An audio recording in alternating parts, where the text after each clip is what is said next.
네, 조성우의 투자의 맛으로 함께하겠습니다. SK증권 영업부 PIB센터 조성우 부장 나오셨습니다. 어서 오세요. 네, 안녕하세요. 네, 부장님 어제 달가운 반등이 나와줬습니다. 네. 금요일, 월요일 원체 시장이 많이 흔들렸었다 보니 참 힘들었었거든요. 네. 근데 어제 반등을 어떻게 해석해 봐야 되나도 궁금하고 사실 그렇게 속 시원한 반등은 맞아요. 아니었던 것 네, 같거든요. 맞아요. 어떻게 보셨나요?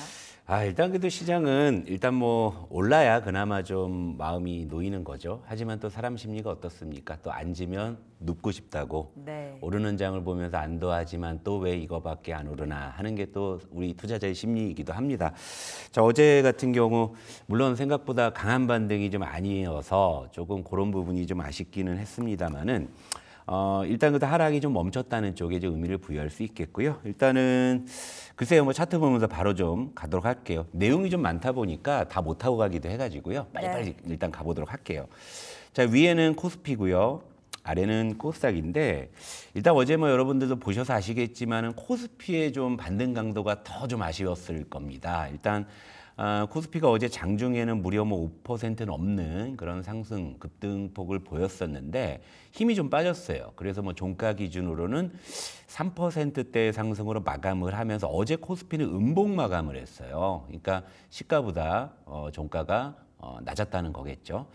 반면에 코스닥 같은 경우에는 양봉 마감을 했어요. 어제 장중에 6% 넘는 급등을 하고요. 종가까지도 6%대 상승을 지켜주고 끝난 모습인데 이 온도차는 역시 이제 코스피 쪽은 아무래도 조금 외국인의 수급이 영향을 주었고요. 일단 장 초반에 선물과 그러니까 현선물을 같이 좀 매수하면서 좀 5% 이상의 급등을 유도했다가 어떻게 됐죠? 다시 외국인 매도로 전환했고요. 또 선물도 또 매도로 전환하는 이런 부분이 일단 작용을 했던 것이고요.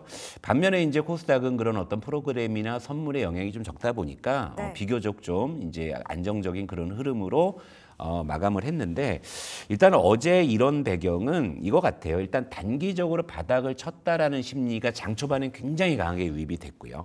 하지만 장이 진행되다 보니까 아니야, 또 이걸로 바닥이라고 보긴 좀 어려울 것 같아. 뭔가가 더 있을 것 같아.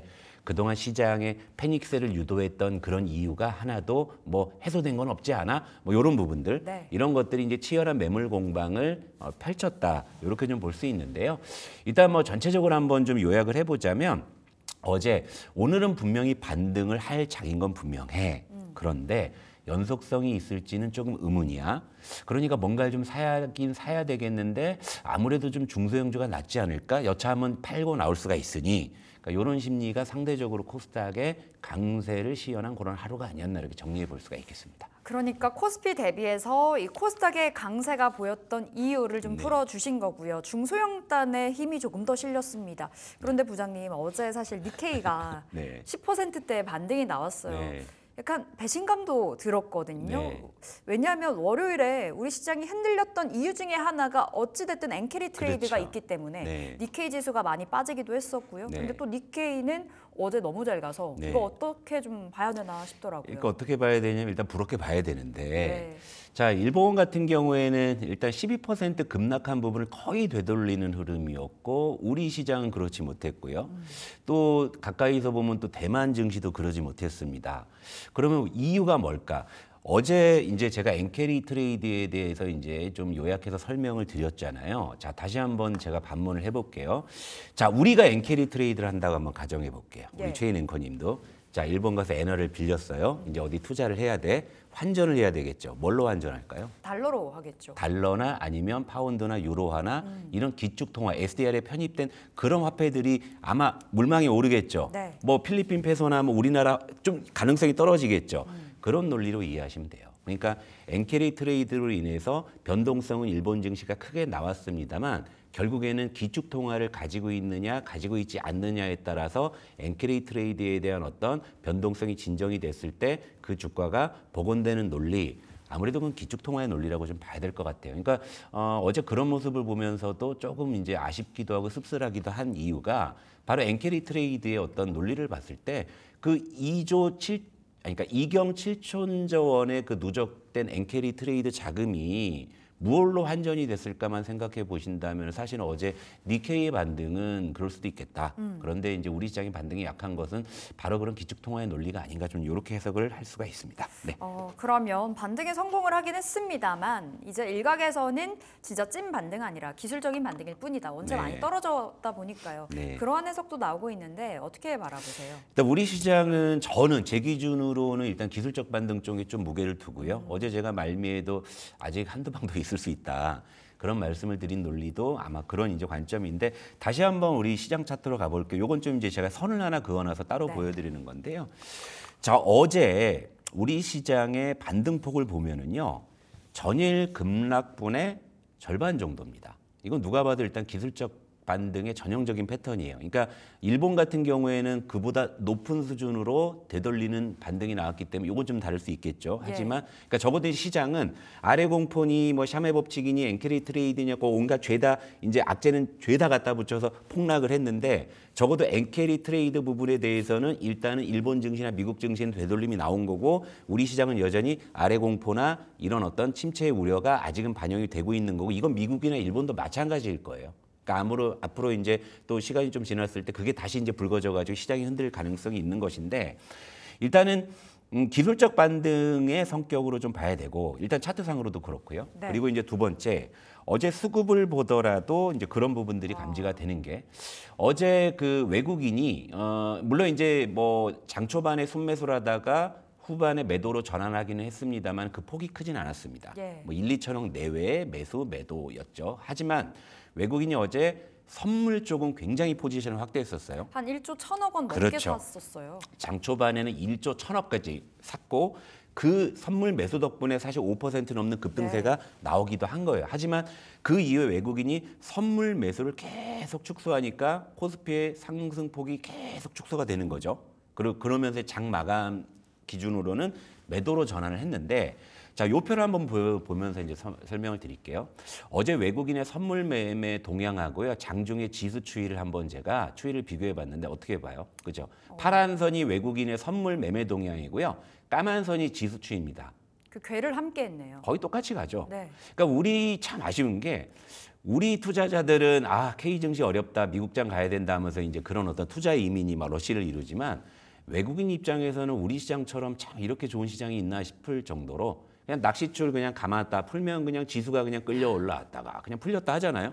이런 모습이죠. 여기 이제 어제 오후 2시까지 이제 추이였거든요. 물론 이제 2시 반 이후에는 좀 괴리가 나타나는 경우들이 자주 있기는 한데 장중에는 거의 외국인의 선물 노름에 우리 지수가 놀아났다고 봐도 이상할 게 없을 정도로 참 이런 부분들이 좀 안타까운 거죠. 그러니까 외국인들이 우리 시장에서 특히 파생 시장에서는 그냥 자기들 그냥 마음 먹은 대로 그냥 팔면 밀리고 사면 올라가는 이런 부분들이 계속 발생이 되는데 특히 어제는 그게 두드러진 현상이었죠. 그러니까 어제의 반등은 반갑지만 여러 가지 기술적인 측면이나 외국인의 어떤 포지션을 봤을 때는 역시 좀 단기 변동성 플레이에 좀 치중하는 그런 모습이 아닌가 보고 있기 때문에 저는 아직까지는 일단 기술적 반등에 무게를 두고 있다 이렇게 말씀드릴게요. 네. 뭐 최근 들어서 또 외국인들이 물량을 계속해서 던져내고 있잖아요. 또 하반기 들어와서부터의 특징인 것 같습니다. 근데 일각에서는 이제 경기 침체가 너무 과도하게 해석이 된 것 같다. 이제 펀더멘털만 놓고 봤을 때는 사실상 아무 문제 없는 거 아니야라는 이야기도 나오는데 그 펀더멘털 놓고 봤을 때는 지금 자리 기술적 반등 말고는 좀 다르게 해석을 해볼 수 있을까요? 이게 사실은 뭐 그땐 맞고 지금은 틀리다 뭐 이런 논리 같기는 해요. 그러니까 예를 들면 그동안에 이제 시장의 상방을 계속적으로 이야기했을 때 우리 논리가 어땠냐면은요. 지금 너무 비싼 거 아니야? 이런 얘기 많았잖아요. 그래도 앞으로가 더 좋다 해가지고 갖다 놨잖아요. 근데 시장이 한번 흔들리니까 지금 펀더멘털에는 별다른 문제가 없다. 실적은 여전히 좋고 이런 얘기를 하잖아요. 약간 이거는 좀 귀에 걸면 귀걸이, 코에 걸면 코걸이 같은 해석인데 여러분 주가가 움직이는 원리만 정확하게 아시면은 그냥 지금의 변동성 이해가 된다라는 거죠. 자, 주가는요. 미래의 기대감을 현재 가치에 갖다 놓는 거죠. 오를 땐 이런 얘기 하잖아요. 근데 빠질 때는 어떻게 되겠죠? 미래의 우려를 지금 갖다 놓는 거잖아요. 그러니까 시장이 최근에 극렬하게 흔들린 이유는 뭐냐면 경기 침체로 예상되는 미래 가치의 하락을 지금 갖다 놓은 거잖아요. 그러니까 지금 갖다 놓은 거예요. 근데 지금이 괜찮은 건 중요한 게 아니에요. 그렇죠? 그러니까 지금 펀더멘털에 아무 문제가 없다라고 하게 되면 지금 시장에서 PER 2배, 3배짜리 주식은 무조건 폭등해야 되는 논리잖아요. 그러네요. 미래에 대한 논리잖아요. 그런데 제가 볼 때는 이제 지금 펀더멘탈에 아무 문제가 없다 이제 이런 이야기를 좀 하는 쪽의 시각은 그동안 좀 상방을 일관적으로 좀 주장했던 쪽에서 약간 할 얘기 없으니까 하는 게 아닌가 좀 그런 생각이 좀 들긴 하는데 미래의 어떤 우려입니다. 우려도 있습니다. 그러니까 올라갈 때는 미래의 가치를 지금 반영한다 쪽에 너무 이제 이런 쪽만 치중하시는데 거꾸로 미래의 우려감도 갖다 놔요. 그런데 지금 이제 우리가 생각해야 될 거는 지금 펀더멘털은 중요하지 않은 거예요. 그러니까 미래의 우려를 현재 주가에 갖다 놨는데 그것이 예. 과하냐 아니냐만 판단하면 되는 겁니다. 그러니까 뭐 지금을 우리가 따질 건 아니에요. 그러니까 앞으로 이제 시장은 지금의 어떤 최근의 패닉 세일, 그러니까 급락을 과하다고 해석할 것이냐, 아니냐고 해석할 것이냐 이제 이제 관건이에요. 그러니까 만약에 과하다고 해석을 하는 시각이 높다면 바닥을 확인했겠죠. 네. 그런데 아니냐에 대한 시각도 있을 수 있기 때문에 아직은 추가적인 변동성이 있을 수 있다. 저는 이제 이런 관점으로 말씀을 좀 드리고 있습니다. 네. 확실히 불안함에 시장이 내려가고 네. 기대감에 올라가잖아요. 네. 그것만 보더라도 이제 펀더멘탈보다는 앞으로 미래가 어떻게 흘러갈 것인가에 집중을 하는 시장인 것 같습니다.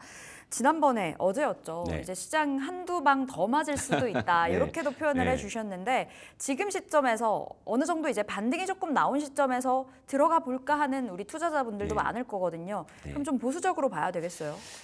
근데 사실 뭐 한두 방 더 맞을 수 있다라고 말씀드리면 죄송하긴 하죠. 그런데 여러분 알고 맞는 거랑 모르고 맞는 건 천지 차이입니다. 그래서 그 정도의 가능성을 열어두자라는 말씀으로 드리는 거고, 그리고 이제 그 벌써부터 시장은 지금 뭐 그러니까 9월에 금리 인하는 기정사실인데 이제는 비컨 얘기를 하고 있어요. 네. 9월에 0.5%포인트 금리 인하할 확률을 벌써 75%로 갖다 놨습니다. 벌써 뭐 8월도 이야기가 나오더라고요. 예. 그러니까 제가 어제 말씀드린 것처럼 아래 공포로 인해서 이제 시장은 금리 인하의 폭과 속도에 굉장히 집착할 거예요. 예, 집착할 거고, 그리고 그것이 자기 뜻대로 안 움직일 것 같으면 지표 한두 개 부진하게 나오잖아요. 또 그 최근처럼 몸살을 한 번 더 낼 수가 있어요. 제가 그걸 생각하고 있기 때문에 뭐 이제 아저씨의 그 원빈의 명대사처럼 아직 한 방 남았다 뭐 이런 식으로 말씀드린 이유가 이건데요. 자, 향후의 시장 시나리오는 거의 이렇게 갈 거예요. 이건 사전적으로 갈 거예요. 제 경험적으로도 그래 왔고. 그러니까 결국에 이제 지금 시장이 집착하는 것은 금리 인하의 폭과 속도. 벌써 비컨 얘기 나오죠. 얼마나 자주 얼마나 큰 폭으로 인하할 것이냐 이거에 이제 앞으로 포커스가 맞춰질 거고, 그러면서 이제 금리 인하가 단행이 됐을 때 유동성 효과가 언제쯤 본격화될 것이냐입니다. 그러니까 이를테면 지표가 다시금 이제 유동성을 통해서 개선이 되느냐 이런 부분이겠죠. 자, 그러면 이제 인플레이션을 좀 유도하겠죠. 지금 이제 최근에 물가는 많이 안정이 돼 있다라고 보기 때문에 경기 부양을 위해서는 적절한 인플레이션을 유도하려는 목적이 있습니다. 네. 그런 거예요. 그리고 인플레이션이 유도가 되면 기업의 매출이나 개인의 소비가 올라갑니다. 그건 제가 이제 다음 표에 설명을 드릴 거고, 그러면 자연스럽게 실적이나 지표가 개선이 될 거죠. 하지만 이제 이런 어떤 선순환의 고리가 연결되기 전까지는 시장의 변수는 굉장히 많아요. 지표 부진이나 이런 침체가 확인되는 순간까지는 변동성이 추가적으로 나올 수 있다라는 거죠. 그래서 제가 아직은 한두 차례 여진이 있을 거라는 말씀을 드린 거고, 자, 그럼 유동성을 풀면은 왜 지표가 개선되는지에 대해서도 그냥 단순하게 설명을 드릴게요. 자, 인플레이션을 촉발하려면 이런 거겠죠. 지금 현재 물가가 100원이라고 칠게요. 근데 이제 금리 인하를 해서 유동성을 공급을 하게 되면 아무래도 자산 가격이 올라가겠죠. 자, 그러면 우리가 100원 주고 사던 게 유동성 효과 때문에 110원이 돼요. 그럼 110원이 되는 그런 물건을 기업에서 팔면 당연히 매출이 10% 늘어나겠죠. 네. 그리고 110원이 된 물건을 사는 소비 입장에서는 당연히 10% 소비가 증가하는 효과가 있겠죠. 이런 부분들이 기업의 실적이나 소비 지표나 GDP 등에 반영이 되는 거예요. 이러면서 지표를 이제 돌려 세우는 개념이기 때문에 왜 금리 인하를 하게 되면 유동성 효과가 기대가 되고, 그럼 유동성 효과가 어떻길래 이러는 것이냐, 이런 부분에 대해서 한번 이해하시면 될 것 같아요. 그러니까 앞으로는 자, 금리 인하 속도, 폭 이것만 생각하시면 됩니다. 네. 금리 인하가 되냐 마냐가 사실 7월 초까지만 해도 네. 이야기가 오고 갔었는데 이제는 인하는 기정사실화되어 있는 거고 폭과 속도에 좀 포커스를 맞춰서 시장 바라봐야 된다 말씀 주셨고요. 사실 패닉 그 자체였던 월요일장이었었잖아요. 우리 개인 투자자들 진짜 정신도 온전치 못하고 뭐 계좌는 말할 것도 없을 것 같고요. 지금 시점에서 조언을 해주신다면요? 일단 객관적으로 지난 며칠 사이에 주식 가격이 엄청 싸진 거는 맞잖아요. 네. 그래서 이걸 이제 기회라고 생각하는 의견들도 있고 시각도 있고. 사실 사고 싶더라고요. 그렇죠. 그러니까 돈이 있는 사람들은 기회로 인식할 수 있죠. 그렇죠. 그런데 이제 많은 시청자분들은 현금이 있으신 분도 계시겠지만 또 주식으로 거의 채워놓으셔가지고 이번 그 소나기를 다 맞으신 분도 계실 거 아니에요. 그러면 그 구분되는 두 부류의 시청자분들에게는 각각의 전략이 필요할 거 아니겠습니까? 그래서 제가 시나리오별로 두 가지를 준비했어요. 첫 번째, 주식 비중이 너무 높으신 시청자분들. 일단 최근에 반등 구간을 이용해서 어떤 식으로든 저는 현금을 확보하시기를 권장을 합니다. 왜냐하면 추가적인 조정이 있을 수 있을 거고요. 그리고 시장이 한 번 정도 이렇게 폭삭 주저앉고 나서요. 다시 올라올 때는요. 우리가 예전에 봐왔던 모습이 아닌 새로운 모습으로 올라올 가능성이 있거든요. 그러니까 이런 부분들을 꼭 우리가 상기하시면 좋을 것 같고요. 최소 30% 이상의 현금 확보하시고 조정 시에 재진입. 다만 네. 기존 종목의 물타기가 아닌 새로운 쪽. 이런 쪽으로 좀 말씀을 드리고 싶고. 그 말즉슨 주도주가 이제 교체될 수도 있다라는 관점이신 건가요? 그거는 거의 90% 이상의 확률로 봐요. 물론 반바지 중에 하나가 유력하기는 해요. 네. 그런데 그게 반도체일지, 물론 반도체도 우리가 알고 있는 그 반도체가 아닐 수 있고요. 바이오가 사실은 어제 같은 장에 제일 강한 모습을 보였거든요. 이런 부분들도 우리가 생각해 볼 수 있고 2차 전지도 어제 반도체보다 강한 모습을 보였기 때문에 네. 그런 쪽의 시각을 두시면 될 것 같고 그리고 두 번째 현금 여력이 있으신 분들은요. 업종 대표주 중심으로 분할 매수하시면 돼요. 그냥 반도체 바이오 2차 전지. 그러니까 지금 시장의 패닉셀로 인해 가지고 주저앉은 다음에 올라올 때는요. 결국 지수가 올라와야 되잖아요. 그 지수는 시총상위 업종 대표주들이 보통 끌고 가는 거죠. 네. 물론 어제 같은 경우에 하루만 놓고 보게 되면 중소형주 단에서 훨씬 더 강한 시세가 나왔기 때문에 여러분들께서는 반등장에 중소형주 쪽이 기대 수익이 높지 않을까 생각하실 수도 있는데 중요한 건 시장의 반등 추세가 잡혔을 때는요. 그러니까 어설픈 중소형주 잘못 잡으시면 반등장에 소외될 가능성이 굉장히 크다.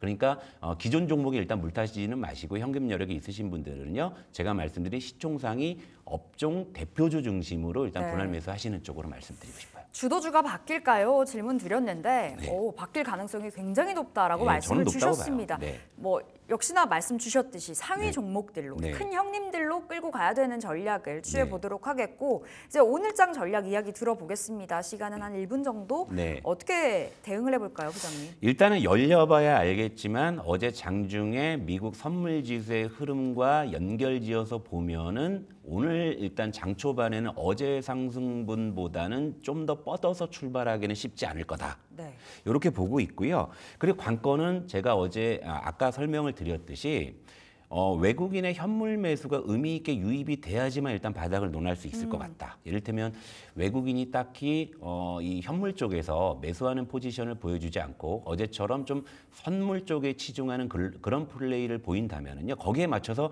일단 단기 트레이딩을 하는 수밖에 없을 것 같아요. 하지만 외국인의 현물 매수가 이제 외국인이 돌아오는 것들이 확인이 된다면 그때부터는 이제 좀 바닥 시나리오를 우리가 볼 수 있겠죠. 네. 그때부터는 이제 뭐 또 다음 주도주가 무엇인가 이렇게 찾아볼 수는 있겠지만 오늘은 일단 시장이 좀 열려봐야 될 것 같은데요. 일단은 좀 강하게 뻗긴 좀 어려운 장이 아닌가 이렇게 보고 있습니다. 힘이 크게 실리기에는 좀 어렵지만 수급의 여력을 좀 체크하시면서 시장 대응해 보셔야 되겠습니다. 우리 부장님 여기서 인사드릴게요. 고맙습니다.